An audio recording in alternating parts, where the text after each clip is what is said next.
Before I do this video, I want to do a shout out to my boy Dan Wanger, Daniel San. He is one of my oldest friends. He's a good man, a good man, and a great father and a husband.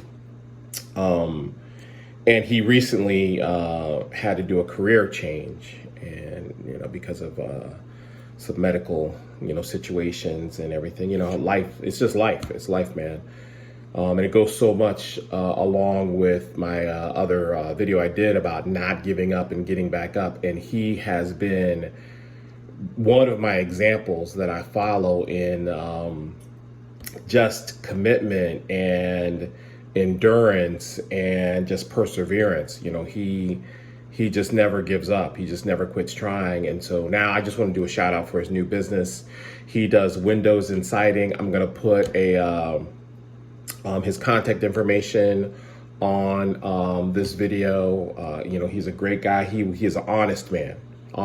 So if you are building a house and you're looking for exceptional work in windows and siding, look my boy up, Daniel Wanger. He is stand up A++1. If you're in Ohio, you need to contact him. Okay. So let me get to the video. I recently got back from Ohio, burying my Aunt Sarah, and it was very emotional and intense, as you would know, for anybody who's lost family members.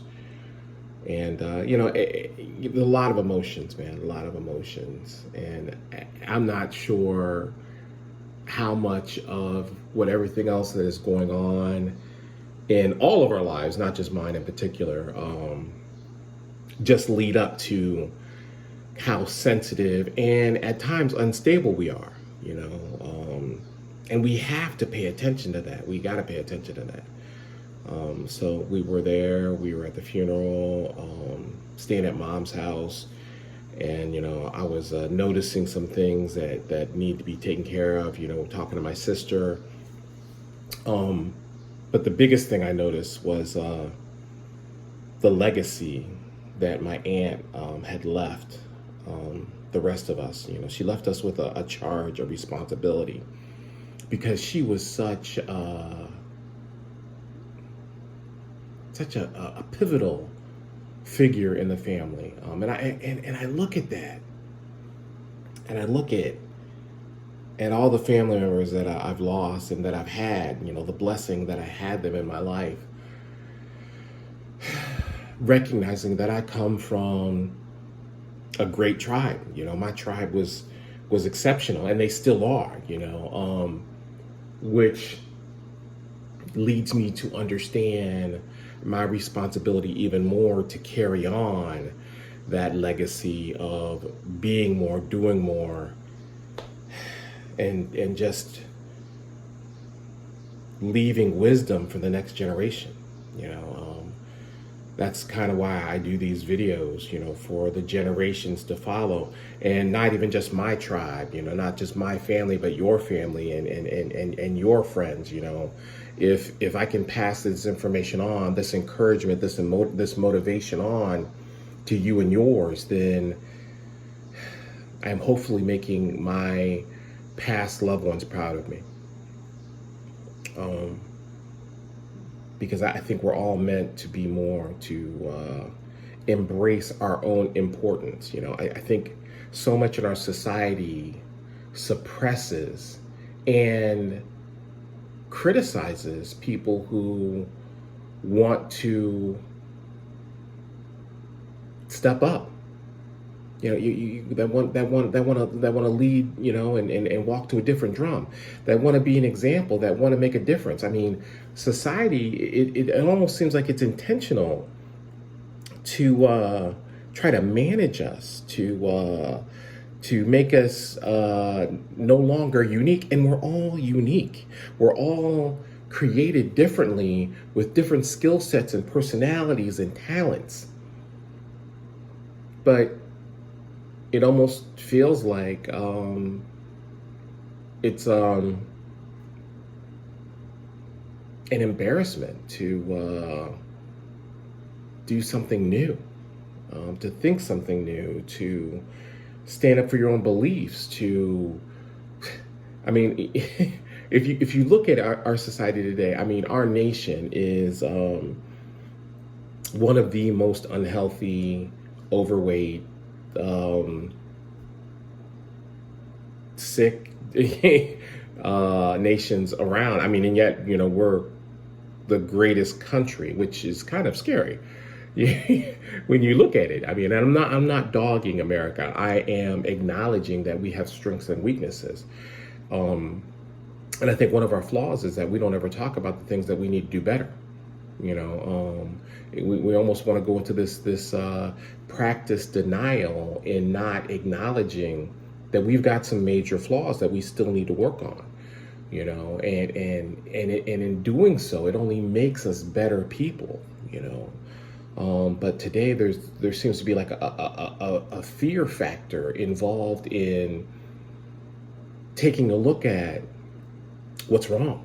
And I run into that in counseling when I'm talking to people, because there is such an allergic reaction to going deep, to going.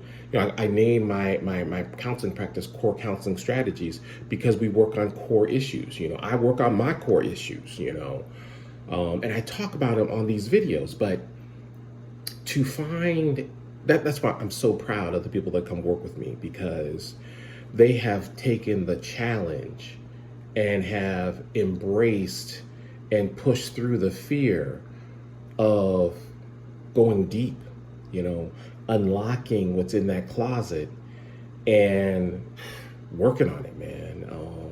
Not being afraid of those skeletons, of those demons, and taking them down, you know. But I get it, I get how hard it is, I get how scary that can be. But the alternative is that we're going to live with our misery, with our chains, the chains wrapped around our mind and our dreams. Will never be allowed to achieve the life that we truly deserve, that we are entitled to. Okay.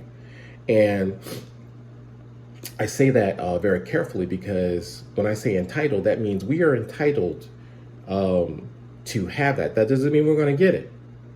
But that does mean that if we work on it, if we strive towards it, if we bleed, sweat, and cry and don't quit, you will get it.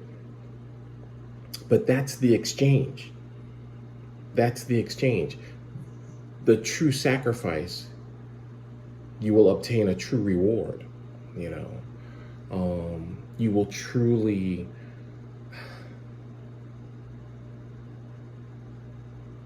be all that you can be.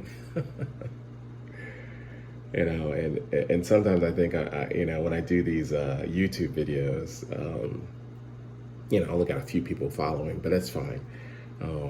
But it's interesting to see who actually responds. And I was advised to encourage comments, to get some more interaction.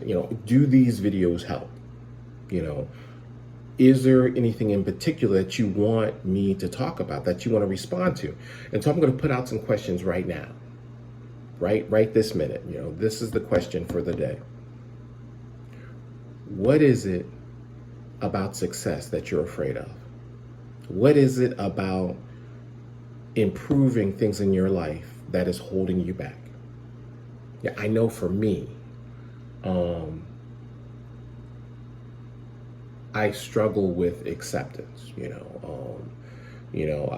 Growing up the fat kid, I always wanted approval. I always wanted affection and attention, and I dealt with a lot of rejection from being teased, from being the overweight kid, the fat kid, whatever.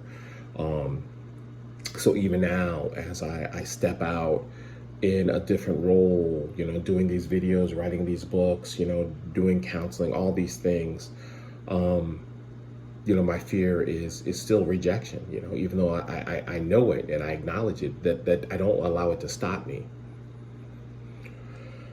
And that's just one of my fears, but I'm putting that out there. So give me some response, give me some feedback. Okay. I love you guys. I'll talk to you guys later. Peace.